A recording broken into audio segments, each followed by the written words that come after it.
ವಿದುರ 4 ಮಾತು ಹೇಳ್ದ ಧೃತರಾಷ್ಟ್ರಗ. ನೋಡು, ಕುಲ ನಾಶ ಆಗ್ಬೇಕಾದ್ರೆ 4 ಕಾರಣಗಳಂದ. 4 ಬಾಂಬ್ ಬಂದ್ರು ಅಡ್ಡಿ ಇಲ್ಲ. ಒಂದನೇದ್ದು, ಮಕ್ಕಳು ಅಧರ್ಮವನ್ನು ಮಾಡ್ತಾ ಇರುವಾಗ ಅವರಿಗೆ ಪ್ರೋತ್ಸಾಹ ಕೊಟ್ರೆ ನಿಮ್ಮ ಮನೆ ಹಾಳಾಗ್ತದೆ.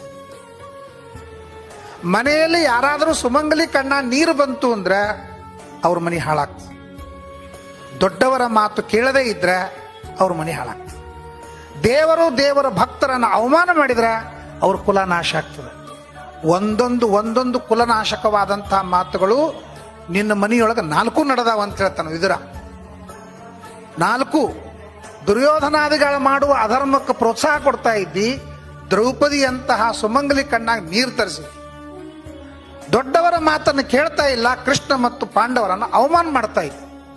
ಆದ್ದರಿಂದ ದಯಮಾಡಿ ಯಾರು ಸುಮಂಗಲಿಯರು ಇನ್ನೊಬ್ಬರ ಮನೆಗೆ ಹೋಗಿ ತಮ್ಮ ಕಷ್ಟ ಹೇಳಿ ದಳದಳ ಕಣ್ಣ ನೀರಿಟ್ಟು ಅವ್ರ ಮನೆ ಇಷ್ಟು ಹಾಳು ಮಾಡಿ ಬರ್ಲಿಕ್ಕೆ ಹೋಗ್ಬಾರ್ದು. ಯಾಕೆಂದ್ರೆ ಆ ಕಣ್ಣಾಗೆ ನೀರಕ್ಕೆ ಶಕ್ತಿ ಅದ.